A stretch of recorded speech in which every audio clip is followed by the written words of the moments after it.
The golden light of a late autumn afternoon bathed the brick-paved streets of Brooklyn Heights, casting a nostalgic glow over everything it touched. Ethan Moreau pulled his sleek black Range Rover up to a 3-story Federal Statue townhouse with a red brick facade and crisp white window frames. He remained inside for a moment, staring at the building, as if trying to convince himself that he had truly come back. The house was the last inheritance from his grandfather, Richard Moreau, a revered philanthropist in New York's upper circles. And now, Ethan had a plan to turn it into the crown jewel of his luxury boutique hotel chain. Every detail had been accounted for: prime location, rich history, unmatched profit potential. Adjusting his tie and shrugging into a tailored gray wool coat, he stepped out of the car. Each footfall echoed against the marble steps like a knock on the door of memory. Ethan wasn't used to fear, yet something about this house, the weight of its memories, its silence, unsettled him in ways no business deal ever had. But as his hand touched the old brass doorknob, a flicker of hesitation passed through his eyes. Deep down, he sensed this house wouldn't surrender so easily. The door was unlocked. Ethan frowned, pushed it open, and was immediately hit by a familiar scent. Oil paint, old wood, and coffee. Not the smell of an abandoned property. This was the smell of a place being lived in, fully and presently. From somewhere inside, music played, a fusion of jazz and classical violin. He walked down the oak-floored hallway, where the late sunlight slanted in long, golden streaks across the floor. The house wasn't silent. His pulse quickened as he stepped into the main room, a high-ceilinged living space with French windows that overlooked the backyard. And there, like something out of a dream, stood a woman painting on the floor. Her hair was tied up loosely, with a few rebellious strands falling around her cheeks. She wore an oversized men's shirt, sleeves rolled, its hem streaked with paint. Barefoot, fully immersed in the canvas before her, a glowing, dreamlike rendering of New York at sunset. "Excuse me, what are you doing in my house?" Ethan's voice was calm but razor-sharp. The woman turned, meeting his icy gaze with warm brown eyes, unafraid, unapologetic. She set her brush down and stood as if stepping out of the painting itself. "Your house?" She arched a brow. "There must be some major misunderstanding." "No misunderstanding," Ethan replied, pulling out his phone. "I'm the new owner, Ethan Moreau, and unless you leave, I'll be calling my attorney." She laughed, not pleasantly, but with a short, cutting sound. "My name is Sofia Delgado," she said, her voice as even as a river's flow. "And I've been living here, legally, for the past 15 years. Seems you're the intruder here." Ethan wasn't used to being challenged, especially not inside a space he believed was his. "How can you live here without anyone knowing?" he asked, voice low and controlled. Sofia crossed her arms, her gaze steady. "My father, Javier Delgado, was Richard Moreau's house manager. He was granted lifetime residence, and I inherited that right after he passed, all legally documented." Ethan narrowed his eyes, his face tightening. He stepped out of the living room and immediately called his lawyer. Meanwhile, Sofia returned to her half-finished painting, unbothered, as if the confrontation had never happened. "Where's this agreement?" he asked when he returned. "My attorney's office holds the original. I can provide a copy if you'd like." "I would," he said flatly. "You'll be disappointed," she added, eyes still on the canvas. "This house has memory. It won't easily become some lifeless boutique hotel." Ethan gave a dry laugh. "Memories don't pay the bills. I know how to turn them into profit." Her eyes lifted to meet his, unwavering. "Some things aren't for sale. You should know that, Moreau." Silence stretched between them. The soft hum of jazz continued from a small Bluetooth speaker. Ethan exhaled, feeling something unfamiliar creeping in. Emotion. He had sparred with Wall Street billionaires, but this barefoot painter with defiant eyes was knocking him off course. "You'll have to leave," he said again, but this time it sounded less certain. Sofia only shrugged, dipping her brush into red paint. A car pulled up at the front door. The lawyer had arrived. "You should start packing," Ethan Moreau warned. I'll have you evicted before the weekend." Sofia Delgado smiled, slowly, confidently, in a way that sent a chill down his spine. "Your grandfather was a wise man, Ethan Moreau. It's a shame you didn't inherit that." The lawyer stepped into the courtyard, drenched in sweat under the midday sun. In his hand was a manila envelope. "Mr. Moreau, we have a problem." Ethan snatched the envelope and pulled out the documents. His face turned pale as he read. "What the hell is this?" he whispered, staring at Sofia in disbelief. She raised an eyebrow, her smile widening. The ownership certificate bore two names, Ethan Moreau and Sofia Delgado. The Rosewood Hotel suite glowed under the golden hue of sunset. Ethan Moreau loosened his tie as he looked down at the city from the balcony. Below, the rooftops and bell towers of Brooklyn Heights were bathed in a brilliant orange light. Beautiful. Profitable. His, or so he thought. "That document is real," confirmed Attorney Zamora from inside the room. "Sofia Delgado is listed as co-owner." "Must have been my grandfather," Ethan muttered, draining his glass of whiskey. "He must have changed the will near the end. No way. He'd never do that." "But he did." Zamora wiped his forehead with a handkerchief. "However, I have a few contacts in the court. We could file a petition to contest the will, on grounds of mental incapacity during its signing." The suggestion hung in the air like a sweet, dangerous poison, tempting, yet deadly. "Do it," Ethan ordered after a brief hesitation, "and find out everything about Sofia Delgado. I want to know exactly who I'm up against." The next morning, Sofia woke from a dream of icy blue eyes watching her from the shadows.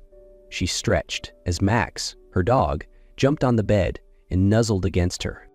"We have an intruder, Max," she whispered, stroking his warm fur. "But we're not giving up, are we?" She stepped into the kitchen to make coffee and noticed something strange. No power. The fridge, the lights, everything was off. "No way," she murmured, instantly realizing what was happening. Less than an hour later, Sofia stormed into the Rosewood Hotel lobby like a tropical storm. Her yellow dress billowed as she strode past wealthy guests without sparing them a glance. "Ma'am, you can't." The receptionist tried to stop her, but it was too late. Sofia had already pressed the button for the penthouse elevator. Her sandals slapped against the marble floor as her heart pounded in her chest. Ethan was wrapping up a video call when he heard the knocking. No, not knocking, kicking. He opened the door and came face to face with a furious Sofia, hair loose, cheeks flushed. "Cutting the power? Really?" she snapped, pushing past him into the room. "Is your strategy to ruin my food and steal my hot water?" Ethan remained calm, secretly amused at how fiery she looked when angry. "I don't know what you're talking about," he said flatly. "Maybe you forgot to pay your bills." "Liar!" Sofia hurled a sandal at him, barely missing his head. "The power company said it was you. Your name was on the request." Ethan couldn't help but admire her passion. It was nothing like the cold politeness of the women he usually met. She was pure fire. "No resorting to violence," he said, picking up the sandal. "Interesting legal strategy." Sofia took a deep breath. "Listen, rich boy, I've lived in that house for 15 years. I grew up within those walls. I'm not going anywhere just because some businessman thinks he's royalty." Something in her voice made Ethan pause. It wasn't just defiance, it was real love for that home. "Your father," he began, remembering the files Zamora had shown him. "He was the gardener, wasn't he?" "The gardener, the caretaker, and your grandfather's friend," she corrected with pride. "A man who earned every inch of that land with sweat and loyalty, not with the name Moreau or some legal papers." Their eyes met, a spark unmistakably passed between them, and for a moment, Ethan forgot why they were fighting. "The power will be back today," he finally said, "but that doesn't change anything. The house will become a hotel." "We'll see about that," Sofia replied, picking up her sandal. "You don't know me, Moreau. You have no idea what I'm capable of." 3 days later, Ethan found out exactly what Sofia was capable of. The court had denied his petition to have her evicted from the property. The reason? 28 sworn statements from neighbors confirmed that Sophia was a legal resident, well known and respected in the community for years. "This is absurd," Ethan grumbled in Attorney Zamora's office. "So now public opinion matters more than legal ownership?" The lawyer avoided his gaze, clearly uncomfortable. "This is Brooklyn Heights, sir. Small communities operate differently. And it seems Ms. Delgado is well loved." Ethan clenched his fists. Every day spent in this hotel was draining his money, while the project remained at a frustrating standstill. "There's more," Zamora added, hesitating. "She gave an interview this morning on Radio Brooklyn Heights. She said, 'You deliberately cut her power and water to drive her out.'" She was attacking his reputation, and reputation was the most fragile asset in the Moreau empire, the very foundation his companies were built on. That night, unable to sleep, Ethan sat down to review his grandfather's old documents. Buried among faded receipts and correspondence, he found something unfamiliar. A sealed envelope, the handwriting shaky but unmistakable. "To my grandson when the time comes." The paper crackled as he broke the seal. His grandfather Richard Moreau's words, written just months before his passing, seemed to dance on the page. "My dear Ethan, if you're reading this, I assume you've already met Sophia Delgado. You must be confused, angry even. The Moreaus aren't used to sharing what we believe is ours, are we? But that house isn't just walls and land. It's memory, it's life. Sophia grew up there while you chose European boarding schools. She watered every bougainvillea your grandmother loved, while you collected degrees and assets. Don't repeat my mistake. I spent a lifetime building an empire and forgot to build a home. With all my love, Grandfather, Richard." Ethan dropped the letter, the floor beneath him seeming to shift. Then he noticed the postscript, scrawled faintly in the corner. "There's something important you need to know about Sophia's father." Sophia's father? Ethan flipped the paper over, but there was no further detail. Just that one haunting line echoing in his mind like a buzzing whisper. "There's something," and the name Sophia was written with such tenderness, in strokes as soft as a memory. Brooklyn Heights gleamed brighter than usual that evening. Paper lanterns hung above Montague Street, and streamers danced between weathered wooden balconies. The annual art fair had transformed the quiet neighborhood into a vibrant stage. Sophia was hanging her piece, Sunset over Manhattan Bridge, one of her personal favorites, when she heard a familiar voice behind her. "Impressive. I thought you only painted in silence." She turned, and of course it was him, Ethan Moreau. No tie, no blazer, a white button-down rolled at the sleeves, and ash-gray jeans.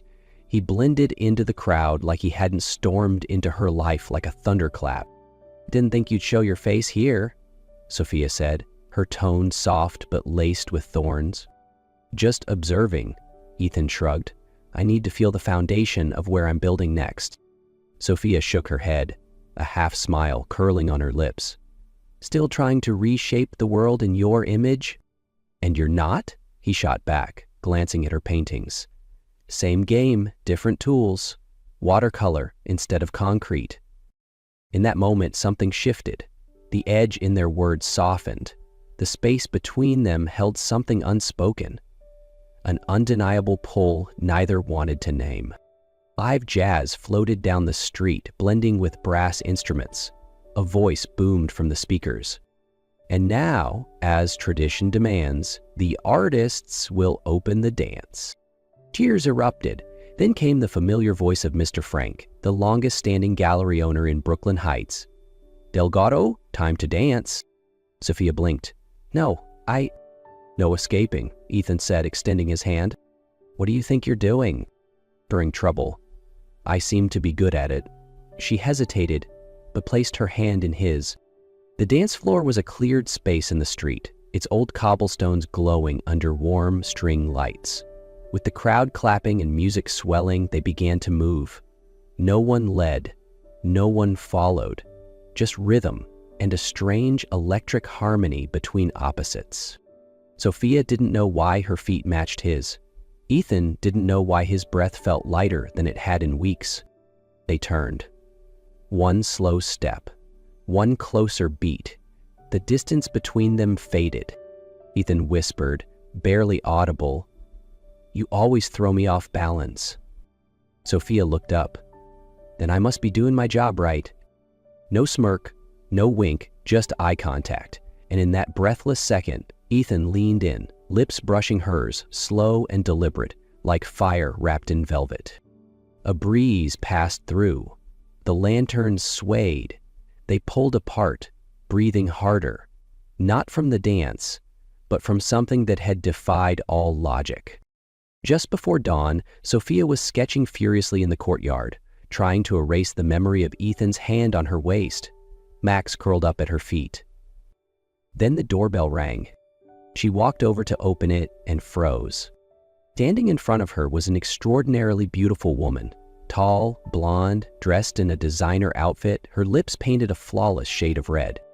"You must be Sofia Delgado," the woman said, her voice smooth, unmistakably Manhattan. "Depends on who's asking." The woman removed her sunglasses. "I'm Cassandra Varela." Sophia instantly recognized the name, not just Ethan's ex, but the heiress to one of New York's biggest real estate empires. "He didn't mention me." Cassandra smiled, her eyes scanning every flicker of reaction on Sophia's face. "He didn't mention there was anyone," Sophia replied coolly. Cassandra reached into her purse and produced a thick envelope. "I'm not here to stake a claim, Sophia. I'm here to warn you." Sophia opened it. Inside was a copy of a multi-million-dollar funding agreement tied to the Moreau Foundation. If the townhouse wasn't converted into a hotel by December, the entire grant would be withdrawn. "Now, do you understand?" Cassandra tilted her head. "You're not just up against Ethan, you're up against his entire world, a world that knows how to swallow little artists like you whole without even chewing." Sophia folded the papers, her voice no longer soft. "Then congratulations, you've just made me even more determined to stay." That evening, rain began to fall in a steady mist. Sophia had just finished a new painting when the lights flickered and then went out completely. She frowned, checked the breaker. Everything was fine, no power, no Wi-Fi. The fridge had stopped humming. She knew instantly this wasn't a glitch. A clap of thunder echoed as she opened the front door and spotted a soggy envelope sitting on the top step. No return address. Inside, a buyout offer. 3 times market value if she vacated the property within 72 hours. But the worst hadn't happened yet. An hour later, checking her late father's old study, Sophia found the safe cracked open. The room was in disarray, the window wide, all her important documents gone, including the original will of Richard Moreau, which had stated her family's lifelong right to live there. She called Ethan, her voice trembling. "Someone broke in." When Ethan arrived, they stood in silence in the ransacked room, the floor damp with rainwater. "Who do you think did this?" he asked, staring out the open window. "There's only one person who knew I kept the will here," she said quietly. "My lawyer, and Cassandra." Ethan turned, his face hardening. "She lied about being my fiancé. What else is she capable of?" The air between them shifted, no longer adversarial, but aligned against a common threat. Then Sophia slowly approached an old painting hanging askew on the wall. She lifted it, revealing a small hollow carved into the brick. Inside, a rusted metal box. "I've never opened it," she whispered. "My father said only to do so if the house was ever truly in danger." Ethan held his breath as Sophia turned the rusted lock. Click, the lid popped open. Inside were faded photographs, worn letters, and a red-sealed envelope with a handwritten note. The final will of Richard Moreau, to be opened only in the presence of both Sophia Delgado and Ethan Moreau. They looked at each other, stunned, confused. "How could he have known?" Sophia whispered. No way," Ethan cut in, his hand trembling as he began to break the seal. The newly updated will, clearly notarized, slipped out of the envelope and unfolded across the table. Ethan read aloud, his voice growing raspier with each line. "I, Richard Moreau, in full sound mind, hereby leave my entire estate in Brooklyn Heights to Sophia Delgado, daughter of Javier Delgado. Sofia's mouth fell open. The house now belonged to her, on the condition that she does not sell or alter the structure of the home for a period of 5 years from the date of my death. Her heart nearly stopped. The house was truly hers. But Ethan continued reading. His voice trembled as he reached the final lines. For I hope that she will come to understand why this home has always meant so much to the Moreau family. A silence settled between them. Then came the sentence that left them both frozen. Javier Delgado was not only my gardener and dearest friend, Ethan read, his voice faltering. He was my illegitimate son. My blood. He looked up, stunned. This means, he continued, barely able to finish, Sofia Delgado is my legal granddaughter and your cousin. The paper slipped from Ethan's hand. Sofia staggered backward, her hand reaching for support.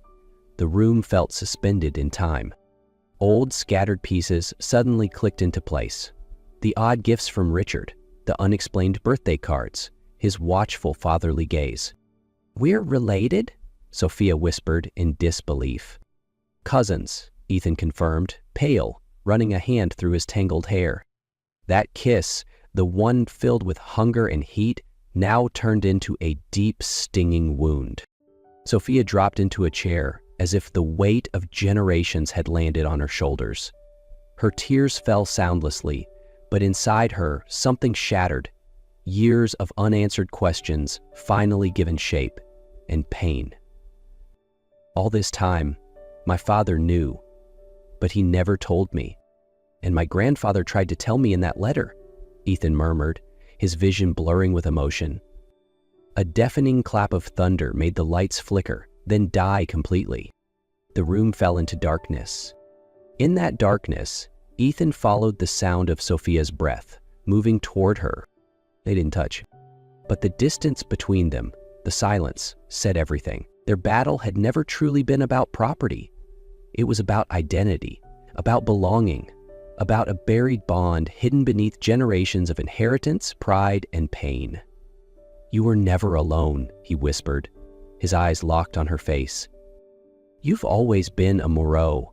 Sofia looked up at him, her eyes shining with tears. And you? You never understood that this was never about bricks or land, she said softly. It was about the feeling of finally belonging somewhere. The confession hovered in the air between them unfinished, like a promise never fully spoken. Outside, the rain began to ease. A doorbell broke the silence. Sofia wiped her tears and walked downstairs. She opened the door and froze. Cassandra Varela, impeccably dressed, as if the rain hadn't dared to touch her. Behind her stood a cluster of reporters, cameras, and microphones pointed directly at the entrance. Sofia Delgado, Cassandra said, her smile syrupy sweet. We're here to share breaking news. The national press wants a word with the woman accused of impersonation of deceiving the Moreau family. Flashbulbs exploded like artificial lightning. The rain had faded to a thin curtain of mist, but the flashes from the cameras made the entire scene feel blinding and suffocating. Is it true you forged documents to seize the Moreau estate? One reporter shouted. Did you have an inappropriate relationship with Mr. Richard Moreau to manipulate him into changing his will? Another voice cut in like a dagger. Sofia stumbled back, stunned and wounded. Words failed her. But Cassandra Varela stood tall like royalty, her triumphant smile unwavering. Then, someone stepped from the shadows behind Sofia. Ethan. He positioned himself between her and the crowd like a wall of steel. Ladies and gentlemen, he said, voice low and commanding, I'm sorry to disappoint you, but you've all been misled. Cassandra's face went pale. Ethan, what are you doing? You don't understand. Oh, I understand perfectly, he interrupted, pulling a folded document from his inner jacket pocket. This is my grandfather's final will, officially notarized. It confirms that Sofia Delgado is the sole legal heir to the Brooklyn Heights estate. A wave of gasps surged through the press. Microphones and cameras swung toward Ethan. But he wasn't done. "One more thing," he said, looking straight into the lens. "We also have evidence that Varela Developments, Cassandra's family company, attempted to sabotage the Moreau legacy by manipulating the media and bribing local officials. Reporters erupted. Flashbulbs exploded. Cassandra went ghost-wide, swarmed by a barrage of questions and blinding lights. Amid the chaos, Ethan took Sophia's hand and gently pulled her back inside, slamming the door shut behind them. They stood in the entryway, breathing hard, like survivors of a storm. "Why did you do that?" Sophia whispered, her voice still shaky with disbelief. Ethan looked at her for a long moment, then answered softly, "Because it was the right thing to do, and because I'm tired of fighting." A sacred silence fell between them. The bloodline that had once separated them now felt like a faded line, blurred by truth, scorched by honesty, and burned away by something deeper. "I need time," Sophia finally said, "to understand all of this." Ethan nodded. No begging, no excuses. He turned, his hand on the doorknob. "Ethan," she called out just as he was about to leave. He turned back. "Thank you." A small smile appeared. And then he vanished into the mist. In the days that followed, Brooklyn Heights slowly returned to its usual rhythm. But for Sophia, the world had shifted forever. She spent hours going through old photographs, searching for traces of Richard Moreau in her father's eyes, and sometimes even in her own reflection. Headlines about Cassandra's failed scheme dominated the local news. The investigation confirmed it was Varela Developments behind the manipulation, hoping Ethan and Sophia would destroy each other. Ethan never returned to the estate, but he didn't leave Brooklyn either. He rented a small room in the historic district, juggling media fallout while, quietly, waiting. Then, one afternoon, Sophia received a message from him. "Tomorrow, 10 a.m., at the house, we need to talk." She stared at it for a moment, then typed her reply, "I'll be there." The next morning, the sky was unusually clear, as if Brooklyn Heights itself was rinsing away the storm of the past days. Sophia stood in the courtyard of the estate, where everything had begun. Around her were half-finished canvases, and Max, her loyal ginger dog, curled up at her feet. Footsteps echoed. Ethan appeared at the gate. No suit this time, just a plain white shirt, dark jeans, and eyes softened by days of chaos. "You look different," Sophia said. "I feel different," Ethan replied, his gaze drifting toward the scattered paintings. "So, why did you ask me to come?" "Because I want you to see this," she said, leading him to a table in the courtyard where a legal document lay open. "Certification of validity, final will," Ethan murmured as he read. "So, this house really is yours now?" "Yes," she nodded. "But there's a condition. I can't sell or alter the structure for 5 years."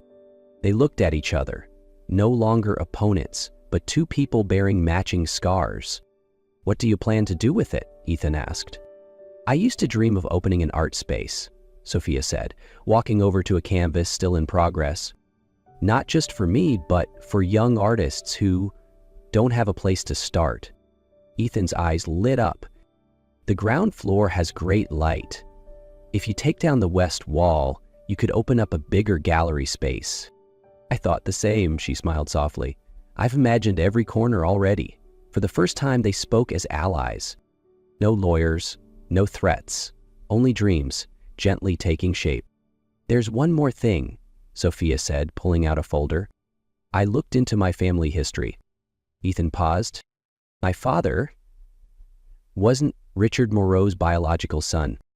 The air grew still. "He was the son of Richard's best friend, a man who died young. Your grandfather adopted my father as his own." So, Ethan looked at her. "There's no blood relation between us," Sophia said softly.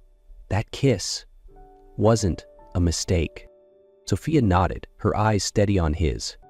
"I have the birth certificate, handwritten letters, and official confirmation from city records." The words fell between them, part relief, part quiet invitation.